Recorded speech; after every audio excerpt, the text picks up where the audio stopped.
చెంగయ్య ఇక్కడ గంగాధర్‌కి బిజినెస్ పెట్టించాలని చెప్పేసి గంగ తీసుకొచ్చిన డబ్బులన్నిటిని కూడా లాగేస్తాడు.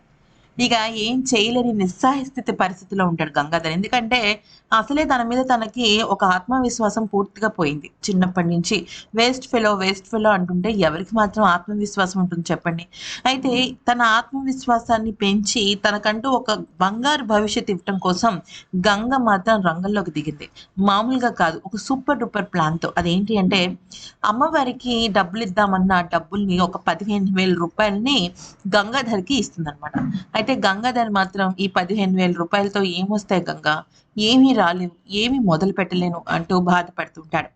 మరొక వైపు ఆ బిల్డర్ ఎవరైతే ఉన్నాడో అతను ఎలక్ట్రికల్ కాంట్రాక్టర్ కదా మన ఈ గంగాధర్.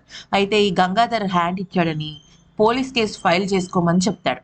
ఈలోపు గంగాధర్ గురించి ఆ రకంగా మాట్లాడుతుంటే తన ఫ్రెండ్ ఆ బిల్డర్ దగ్గరికొచ్చి, "సార్ మా గంగాధర్ మీకు హ్యాండ్ ఇచ్చాడనుకుంటున్నాడా? ఒక్కసారి అక్కడ చూడండి" అని చెప్పేసి అటువైపు చూపిస్తే మొత్తం గంగాధర్ కావాల్సిన సామాన్లన్నిటిని కూడా ఒక గూడ్స్ ఆటోలో వేసుకుని చక్కగా గంగతో పాటు హ్యాపీగా వచ్చేస్తాడు.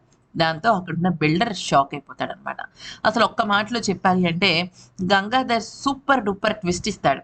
ఇదంతా కూడా గంగ బలం ప్రోద్బలం అని చెప్పొచ్చు. ఎందుకనంటే నాకు తెలిసి ఆ ఎలక్ట్రికల్ కాంట్రాక్టర్ షాప్ దగ్గర 15,000 ఇచ్చి మిగతావి అప్పు పెడతానని చెప్పుంటుంది. ఈ వీడియో గనుక నచ్చితే లైక్ చేసి సబ్స్క్రైబ్ చేసుకోండి.